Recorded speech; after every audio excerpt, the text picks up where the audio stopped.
안녕하세요. 오토행이에요. 여러분, 인생은 사랑하고 사랑받기 위한, 서로 사랑을 나누기 위한 하나의 여정이라고 하죠. 여러분에게 있어 사랑의 모습은 어떠한가요? 물론 누구와의 관계이냐, 누구와의 사랑인가, 그것에 따라서 사랑의 모양도 색깔도 제각기 다를 텐데요. 저에게 있어 사랑의 모양은 동그라미, 저에게 있어 사랑의 색깔은 연한 연두빛입니다. 사랑은 서로를 위하는 마음으로 각자의 모난 마음을 깎아내고 동그라미를 점점 만들어가는 과정이라고 생각하고, 봄이면 새로 솟아나는 새싹처럼 언제나 새로운 힘을, 새로운 생명을 불어넣어주는 원동력이 되기 때문에 저에게 있어 사랑은 연한 연두빛을 띠는 동그라미입니다. 여러분에게 있어 사랑은 어떤 모양과 어떤 색깔일까요?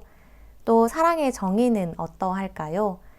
저는 사랑을 생각했을 때 딱 떠오른 하나의 구절이 있었어요. 한 사람을 깊이 알아가고 이를 있는 그대로 존중하기 위해 노력하는 과정. 이 문장이 딱 떠오르면서 오토행, 나라는 사람은 사랑을 이렇게 생각하고 이렇게 정의 내리고 살아가고 있구나 라는 것을 순간적으로 깨달았어요. 여러 사람이 아니라 한 사람을, 짧은 시간이 아니라 얕게 하는 것이 아니라 오랫동안 지켜보고 깊이 들여다보는 것, 그리고 내가 발견한 그 모습 그대로 존중하고 이를 그대로 받아들이는 노력과 과정이 저는 사랑이라고 생각합니다. 하지만 그 모습 그대로 받아들이는 것이 결코 쉽지 않더라고요. 저도 수많은 실수를 거듭했고 수많은 상처를 주기도 했죠. 특히나 그 상대방과의 관계가 밀접할수록 저와 맞닿아일수록 그 사람을 더 걱정하게 되고 그 사람의 삶에 더 관여하게 되고, 그 관여하는 것이, 그 걱정이 때로는 선을 넘고 선을 넘어서 충고하게 되고 변화를 요구하게 되더라고요. 하지만 뒤돌아서 생각해보면 늘 그건 제 기준에서 옳았던 내용이지 그 사람에게 옳았던 충고는 아니었던 적이 많았어요.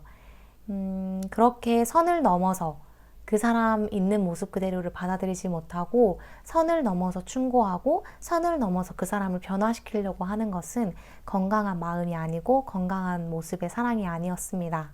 그 사람이 죄를 지은 게 아니라면, 사회적으로 무리를 일으키고 있는 게 아니라면, 범법행위를 하고 있는 게 아니라면 그 사람의 모습 그대로 존중해 주는 것, 그 사람이 있는 모습 그대로 충분히 아름답다라고 인정해 주는 것, 이를 계속 존중하기 위해서 끊임없이 노력하는 것, 이것이 제가 생각하는 사랑입니다.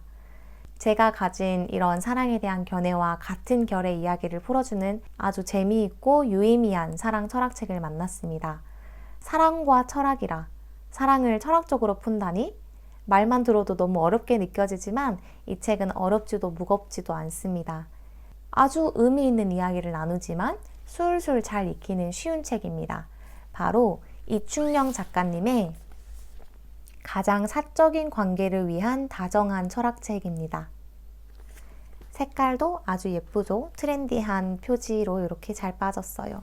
여기 이충영 작가님의 프로필 사진도 있고, 이 책은 사실 베스트셀러에 있어서 샀다 이런 건 아니고, 제가 유튜브에서 철학 콘텐츠를 조금 찾아보던 때가 있었어요.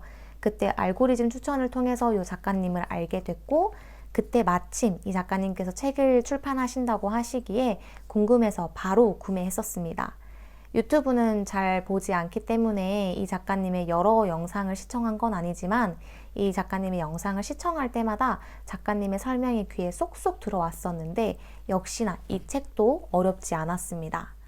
사랑에 대한 다양한 철학적 관점을 아주 다정하게 설명해 주십니다. 제목에도 다정한이라는 수식어를 붙이셨죠. 철학은 어려운 것이 아니라는 그런 말을 이 책 전체를 포함해서 내포하고 계신 것 같아요. 사실 우리가 일상생활에서 갖는 모든 생각이 철학이잖아요. 유명한 철학자들처럼 이론을 만들어내고 책을 써내고 그럴 수는 없지만, 그렇게 살아가진 않지만 우리의 생각들엔 알게 모르게 다양한 사상이 섞여 있는 거죠. 이를 예쁘게 이제 글로 정립한 것이 철학자들이 한 일일 것이고요. 이 책을 읽다 보면 정말 재미있는 생각 지점들이 많아요. 사랑은 자유를 구속하는가? 그 사람의 과거와 미래까지 사랑할 수 있는가? 환승연애 프로그램이 흥미진진한 이유는 무엇인가? 자본주의가 인간의 사랑에 미친 영향은? 이런 아주 일상생활과 근접한 주제를 가지고 아주 깊이 있는 이야기를 나눠주십니다. 이 책은 제가 제 제자들에게도 추천해주고 있는 책인데요. 사랑을 너무나도 요즘에는 남들이 주는 답으로만 생각하잖아요. 연애하는 사람은, 연애하기 좋은 남자는 뭔가 스파클링이 팡팡 튀는 듯한 다양한 매력이 있는 사람을 연애하기 좋다라고 하고, 거북이처럼 느릿느릿하지만 하나를 팔 줄 알고 또 어떻게 보면 친구도 많이 없는 그런 남자들이 결혼하기 좋다더라. 이런 말이 이제 돌기 시작했는데, 사실 그게 누군가에겐 답이 될 수 있지만 누군가에겐 답이 아닐 수 있잖아요. 우리 사람은 너무나도 다양하기 때문에, 모두가 다르기 때문에 다양한 답이 나와야 하는데, 누군가가 소셜미디어에 퍼뜨리기 시작한 그 하나의 답 같은 이 모습 하나만을 바라보고 우리의 사랑의 모습을 찾아가는 이런 현대사회에 꼭 읽어봐야 하는 책이라고 생각합니다. 정말 좋은 부분들, 마음에 와닿았던 부분들이 정말 많은데 그 중에 몇 개를 함께 공유해 볼게요. 우선 머릿말부터 좋았어요.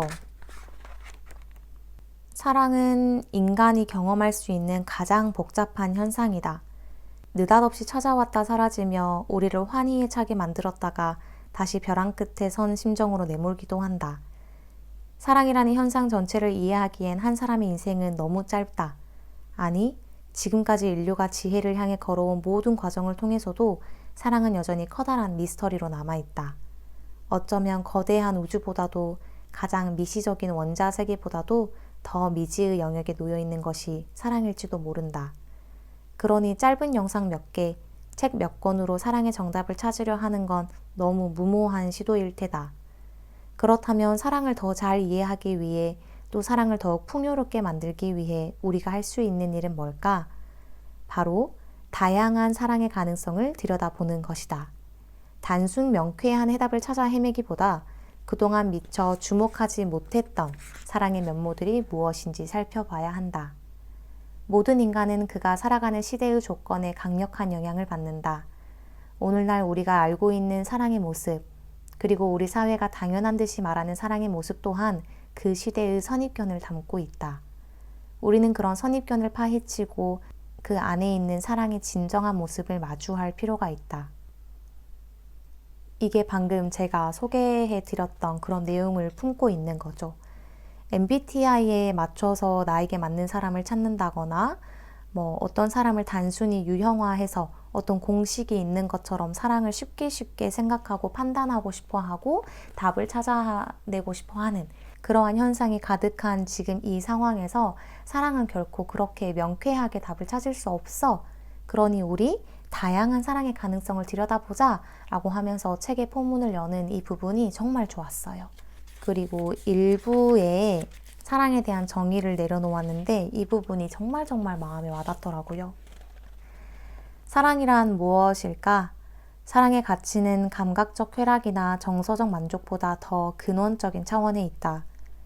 그것은 무지와 무의미가 뒤섞인 원초적 낙원에서 추방당한 한 존재가 자신과 비슷한 운명에 처한 다른 존재와 함께 거친 세상에 맞서는 여정이다. 너와 내가 함께 그 힘겨운 길을 걸어가며 혼자서는 결코 깨닫지 못했을 이 세상과 우리 삶의 의미들을 발견하는 과정이다. 와, 진짜 멋있지 않아요? 정말 멋있는 것 같아요.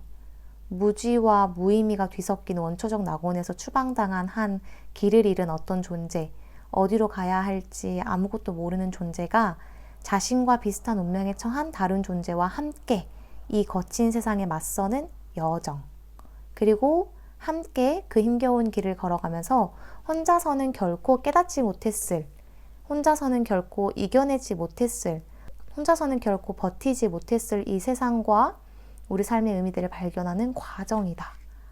와, 너무 멋있는 말인 것 같아요. 이 부분이 정말 와닿았고, 앞에서만 자꾸 소개하게 되는데 2부도 좋았어요. 2부의 사랑은 자유를 구속하는가? 라는 부분도 좋았는데 자유라는 것을 여러분은 뭐라고 생각하세요? 자유는 정말 내가 책임질 것이 하나도 없이 훨훨 날아다니는 그런 상태나 감정? 이런 것을 생각할 수도 있고 그런 걸 떠올릴 수 있는데 이분은 이렇게 서술합니다. 우리는 오직 깊은 사랑 속에서 자유의 성숙한 의미를 이해하게 된다. 현실에서의 자유는 항상 제한된 형태로만 나타난다. 이론상 가장 이상적인 자유는 내가 하고 싶은 걸 무엇이든 할 수 있는 상태다. 하지만 현실의 인간이 누릴 수 있는 자유는 항상 나의 의지와 다른 사람들의 의지를 절충하며 실현된다. 이때 사회의 규율이나 힘의 관계 때문에 억지로 자기 의지를 포기하는 사람은 자신이 자유롭지 않다고 느낄 것이다. 반면 다른 사람들과 조화를 이루고자 하는 마음이 내면 깊은 곳에서부터 우러나와 자연스럽게 자신의 의지를 포기하는 사람은 그런 박탈감을 느끼지 않는다. 분명 자신의 일부 의지를 포기하는 결정이기는 하지만 다른 관점에서 보면 타인과 함께 행복하고 싶다는 더욱 큰 의지를 실현하는 게 되기 때문이다. 예를 들어서 나는 산에 가고 싶지만 다른 가족들은 바다에 가고 싶다고 하자. 이때 너무나 산에 가고 싶지만 어쩔 수 없이 가족의 손에 이끌려 바다에 가는 사람은 자유롭지 못하다고 느낄 것이다. 하지만 똑같은 상황에서 산에 가고 싶은 마음이 크긴 해도 가족을 위해 바다를 선택한 사람은 어떤 의미에서는 여전히 자유를 손에 쥐고 있다. 하나의 의지는 포기하지만 다른 의지를 실현했기 때문이다. 다른 사람의 행복을 위해 내가 지닌 자유의 일부를 자발적으로 포기하는 것이다. 사랑 안에서 인간은 이기심의 욕망을 넘어서는 이타심으로서의 자유가 무엇인지를 이해한다. 와, 진짜. 이타심으로서의 자유? 어떻게 이런 말을 쓰는 거지? 진짜 너무 멋있는 것 같아. 이게 뭐 다른 철학자분께서 쓰신 용어인지는 저는 알 수 없지만 제가 저번 영상에서도 밝혔듯이 저는 배려, 상대방의 입장을 먼저 헤아리고 먼저 도와주려고 손을 뻗는 그런 행위와 마음, 이런 걸 정말 중요하게 생각하는 사람이고, 누군가가 저에게 이상형이 누구야? 라고 물어봤을 때 저는 이타적인 사람이라고 무조건 이야기하거든요.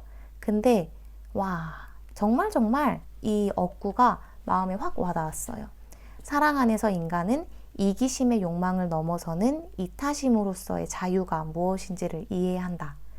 내 중심적으로 봤을 때 이것이 가장 좋고 이것을 해내고 싶고 이것을 가지고 싶고 이것을 충족하고 싶지만 그것을 포기하는 것.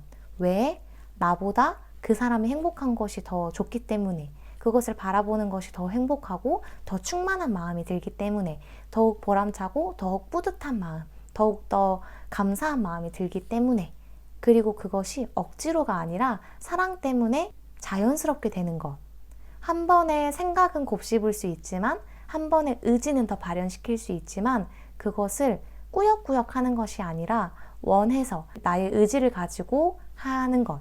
그것이 진짜 사랑이라고 생각하고 진정한 배려, 진정한 성숙, 진정한 이타심이라고 생각하는데, 여기에서 정말 저의 생각과 저의 꿈이 결이 탁 맞닿아지더라고요.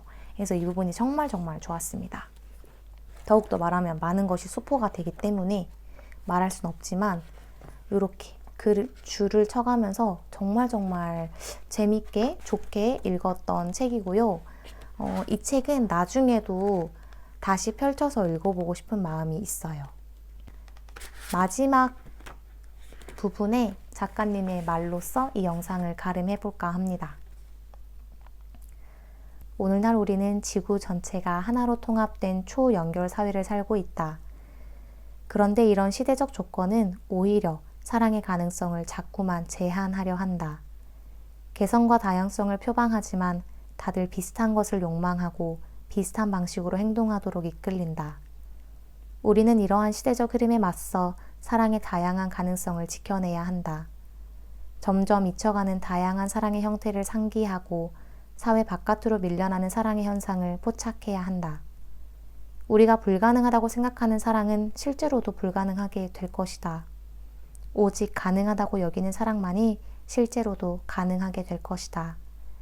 미래의 사랑은 바로 지금 우리가 사랑을 무엇이라고 생각하는지에 따라 달라질 것이다. 그렇다면 이제 당신은 어떤 사랑을 꿈꾸겠는가?